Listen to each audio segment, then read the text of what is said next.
नमस्कार साथियों, एक बार पुनः आप सभी का जॉब्स वाला के लिए इस प्लेटफॉर्म पर स्वागत है।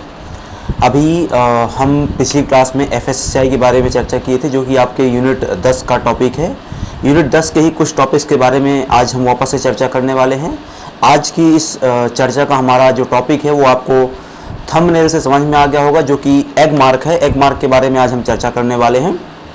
आप में से जो लोग भी कंप्लीट क्लासेस और कोर्स ज्वाइन करना चाहते हैं वह जॉब्स वाला के एप्लीकेशन को डाउनलोड करके ज्वाइन कर सकते हैं। फीस में कमी कर दी गई है। यह फीस जो आपको यहाँ पर 6000 दिख रही है, उसकी जगह भी फीस को ऑफ़र के तहत कम करके 5000 कर दिया गया, तो आप इसको ज्वाइन कर सकते हैं। हम हमारी क्लास को चालू करते हैं। नोट्स भी अवेलेबल हैं, ई बुक भी अवेलेबल है। आप जो भी तरीके से जुड़ना चाहें जॉब्स वाला के लिए, एफएसओ की तैयारी के लिए, आप जुड़ सकते हैं। चालू करते हैं हमारी क्लास को। आज हम जैसा पीछे बात किए कि आज हम एग मार्क के बारे में चर्चा करने वाले हैं। एग मार्क क्या होता है उसको हम देखने वाले हैं। बहुत सारे प्रकार के हमारे यूनिट 10 में है ना, यूनिट 10 में हमारे बहुत सारे प्रकार के सर्टिफिकेशन दिए गए हैं। यह सर्टिफिकेशन अलग अलग सेक्टर में उपयोग किए जाते हैं to maintain the quality of the food product और फूड आइटम्स। ठीक है, तो क्वालिटी को और हाइजीन को मेंटेन करने के लिए, फूड प्रोडक्ट की क्वालिटी और हाइजीन को मेंटेन करने के लिए भारत सरकार के माध्यम से अलग अलग प्रकार के फूड सर्टिफिकेशन जारी किए जाते हैं। उन्हीं में से एक फूड सर्टिफिकेशन का नाम है एग मार्क, है ना। ऐसे ही फूड सर्टिफिकेशन आपने कई देखे होंगे, जिसमें कहीं पर एक रेड डॉट देखा होगा, कहीं पर आपका ग्रीन डॉट देखा होगा, कहीं ISI का मार्क देखा होगा। इस प्रकार के बहुत सारे मार्क ऑलरेडी क्या है, ये certification already government of India जारी करती है। हम बात करने वाले अभी एग मार्क के बारे में। सबसे पहले समझते हैं एग मार्क क्या होता है और किस चीज़ के लिए दिया जाता है। देन हम इसके बारे में आगे भी बहुत सारी चर्चाएं करेंगे। तो जैसा मैंने कहा कि एक प्रकार का क्या है, सर्टिफिकेशन मार्क है, या उसी को हम कह सकते हैं कि ये एक प्रमाणन चिन्ह है ना। ये क्या है, प्रमाणन चिन्ह है। हिंदी नाम ज़्यादा बेहतर है। प्रमाणन चिन्ह का मतलब होता है कि ये प्रमाणित करता है। प्रमाणित किस चीज़ को करेंगे, हम प्रमाणित करवाते हैं किसी चीज़ की क्वालिटी को, किसी चीज़ के स्टैंडर्ड को, किसी चीज़ की बेहतरी को, है ना। कोई चीज़ बेहतर है या नहीं कैसे पता चले।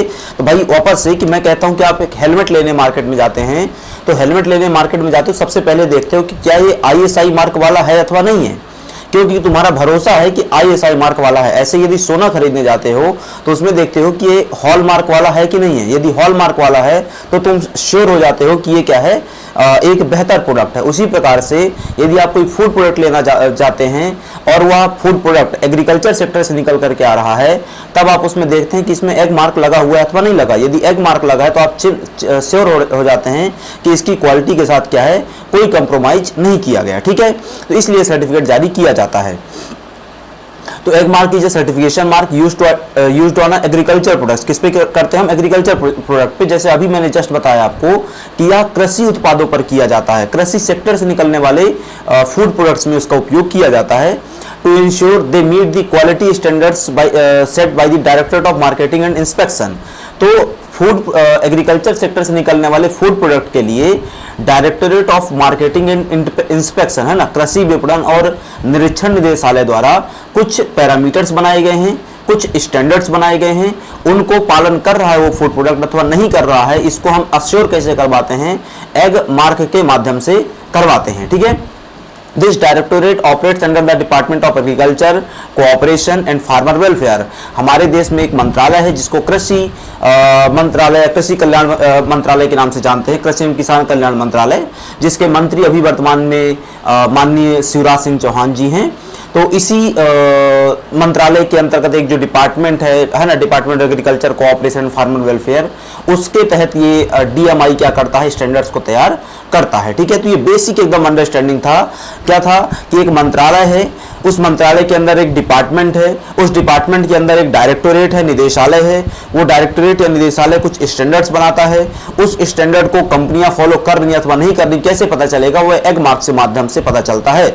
जो कि एग मार्क कौन दरअसल जारी कर रहा है, directorate of marketing and inspection जारी करता है। ठीक है, अब आता है what is the legal framework. मतलब ये सब प्रकार की चीजें जारी करने के लिए कोई कानून तो होना चाहिए, तब तो हम इसको जारी कर पाएंगे। तो egg mark certification is legally enforced under the agriculture produce grading and marketing act 1937। ठीक है, तो 1937 में एक कानून लाया गया था। इस कानून का नाम है कृषि उपज और ग्रेडिंग एंड मार्केटिंग अधिनियम 1937। ठीक है, agriculture produce grading and grading और मार्किंग का मतलब क्या है? ग्रेड करना, ग्रेड तैयार करना। मतलब उदाहरण के लिए मैं तुमसे कहता हूं कि ये ए ग्रेड का है, ये ए प्लस ग्रेड का है, ये बी ग्रेड का है, ये बी प्लस ग्रेड का है, ये सी ग्रेड का है। तो तुमको पता चल रहा होगा कौन सी बेहतर क्वालिटी का है, कौन सी खराब क्वालिटी का है, ये पता चलना। ग्रेड तय कर दिया तुमने, ग्रेड को वहां पे क्या कर दिया? मार्किंग कर दिया। ग्रेड में क्या लगा दी? मार्किंग लगा दी। ठीक है, तो ग्रेडिंग एंड मार्केटिंग एक्ट 1937 में लाया गया था। इसको एक बार अमेंड भी किया गया था। वो अमेंड कब किया गया था? तो इसको अमेंड किया गया था 1986 में, है ना। इसको अमेंड कब किया गया था? 1986 में। एग मार्क का एक हेड ऑफिस है, वो फरीदाबाद हरियाणा में है ना। एग मार्क का हेड ऑफिस कहां पर है? फरीदाबाद हरियाणा में एग मार्क का हेड ऑफिस बनाया गया है, तो उसको भी आप ध्यान में रखेंगे। अभी वर्तमान परिस्थितियों के हिसाब से बात करें तो ये जो सर्टिफिकेशन है, मतलब एग मार्क सर्टिफिकेशन है, यह 224 प्रकार की डिफरेंट कमोडिटीज के लिए यह जारी किया जाता है। मतलब कमोडिटी का यहाँ पे मतलब क्या है? वस्तुएं, है ना, या कृषि उत्पाद के लिए। तो 224 प्रकार के विभिन्न प्रकार के उत्पादों के लिए जारी किया जा सकता है। इसमें कैटेगरी के तौर पे बात करें, ये प्रोडक्ट नहीं, ये कैटेगरी है। कैटेगरी के तौर पे बात करें तो कौन कौन सी कैटेगरी आएंगी? तो पल्सेस आएंगी, है ना, सेरल्स आ जाएंगे, आपके इसेंशियल्स आ जाएंगे, इसेंशियल ऑयल्स, है ना, वेजिटेबल्स ऑयल्स, फ्रूट्स, इसके अलावा आपका इसी में vegetables, semi processed products like vermicelli आदि आदि, है ना। तो इस प्रकार के लेकर के 224 प्रकार की कमोडिटी शामिल की गई। तो आपके लिए 4 बातें यहाँ पे काम की थी। 1937 में अधिनियम आया, 86 में अमेंड हुआ, फरीदाबाद में हेडक्वार्टर है, 224 प्रकार की चीज़ों को इसमें वर्तमान में सर्टिफाई किया गया है। ठीक है, अब समझते हैं कि ये शब्द कैसे बना। वैसे मेरे ख्याल से इतना समझने की आवश्यकता नहीं है, बट फिर भी एग और मार्क, एग शब्द से एग्रीकल्चर निकल गया, तभी तो हमने कहा एग्रीकल्चर प्रोड्यूस, और मार्क मतलब होता है सर्टिफिकेशन मार्क। ठीक है, ये सर्टिफिकेशन मार्क क्या है? जारी किया जाता है किसके माध्यम से जारी किया जाता है? तो एक किस कानून की वजह से जारी किया जाता है? तो agriculture produce grading and marketing act के माध्यम से जारी किया जाता है, जो कि इंडियन पार्लियामेंट द्वारा बाद में पास किया गया था। ये अंग्रेजों के जमाने में आया था, लेकिन बाद में इंडियन पार्लियामेंट द्वारा उसको अमेंड भी किया गया था बाकायदा 1986 में। ठीक है, तो ये आपको ध्यान में रखना है। ठीक है, ये जो पूरा सिस्टम है ना, ये जो एग मार्क प्रणाली 1937 में किसके द्वारा विकसित की गई थी? तो the entire Agmark system was designed by Archibald, है ना, मैकडोनाल्ड लिविंगस्टोन। ये नाम ध्यान में रखना है आपको।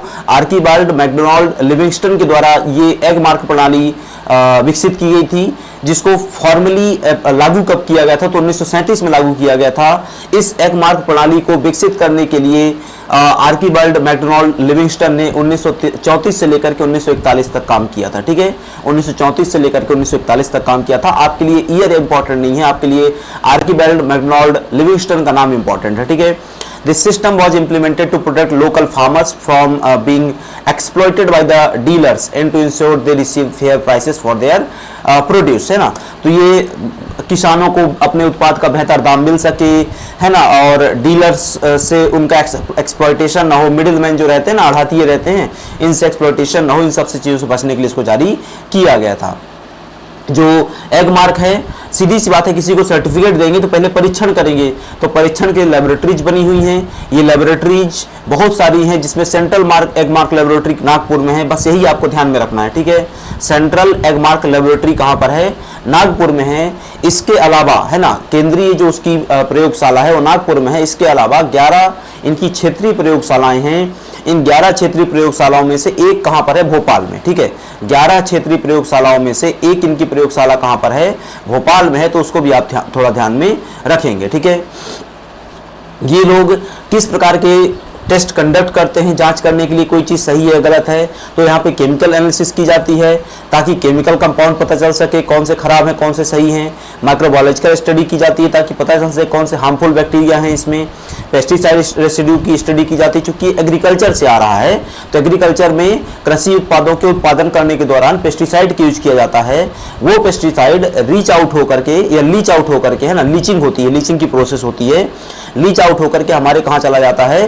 कृषि उत्पाद में चला जाता है। तो उसको पता करना पड़ेगा कि इसमें कितना परसेंटेज है ना। इसके अलावा अफ्लाटॉक्सिन्स की स्टडी भी इसमें की जाती है। अफ्लाटॉक्सिन्स आपका पूरा एक सेपरेट टॉपिक, इसके बारे में अलग से पढ़ेंगे। ठीक है, ये लेबोरेटरीज हमने ऑलरेडी पढ़ ली थी। अब इसमें किस प्रकार के उत्पादों को मान्यता दी जाती है, हमने पीछे एक कैटेगरी देख ली थी। वैसे फिर भी होल ग्रेन्स या ग्राउंड स्पाइसेस हो गए, है ना। आप गेहूं खरीदने मार्केट में जाते हो, पैक्ड गेहूं आता है तुम्हारा, है ना, बड़े बड़े कट्टों में आता है, बंडल्स में आता है ना, पाउचेस में आता है। तो वो होल ग्रेन हो गया, ग्राउंड हो गए, ग्राउंड स्पाइसेस हो गए, पीसे हुए मसाले हो गए, है ना। साबुत मसाले हो गए तो इनको लेकर के, घी हो गया, बटर हो गया, vegetables oils and mustard oil हो गया, है ना, शहद हो गया, इसके अलावा फूड ग्रेन्स हो गया आपका, है ना, जिसमें wheat, jowar, bajra, gram flour, soybean seed, है ना, Bengal gram, ginger oil, cakes, इसके अलावा फ्लोर प्रोडक्ट्स हो गए, edible and non edible oils हो गए, फैट्स हो गए, animal casing and meat products हो गए, है ना। तो इन सब के माध्यम से क्या है इसको इन सब प्रोडक्ट्स के लिए इसको क्या है जारी किया जाता है, इन सब प्रोडक्ट्स के लिए इसको क्या है इशू किया जाता है, ताकि हम ग्राहक पहचान पाएं कि ये प्रोडक्ट्स अपनी नेचुरल क्वालिटी में है कि नहीं है, स्टैंडर्ड्स मेंटेन कर रहे हैं अथवा नहीं कर रहे हैं, इन बातों को हमको पता चल जाए। ठीक है, ये पूरी की पूरी क्या थी, एग मार्क प्रणाली थी, जिसके बारे में हमने विस्तार से चर्चा करी। एग मार्क में इससे बाहर कोई क्वेश्चन कभी आपका नहीं जाएगा। ठीक है, तो आज की हमारी क्लास यहीं तक रहेगी। आप में से जो लोग भी जुड़ना चाहते हैं हमसे, वह कोर्सेज के माध्यम से या नोट्स के माध्यम से या ई बुक के माध्यम से या टेस्ट सीरीज के माध्यम से जुड़ सकते हैं। आज की क्लास को हम यही बाइंड अप करेंगे, मिलेंगे अगली क्लास में। तब तक के लिए आप सभी का धन्यवाद।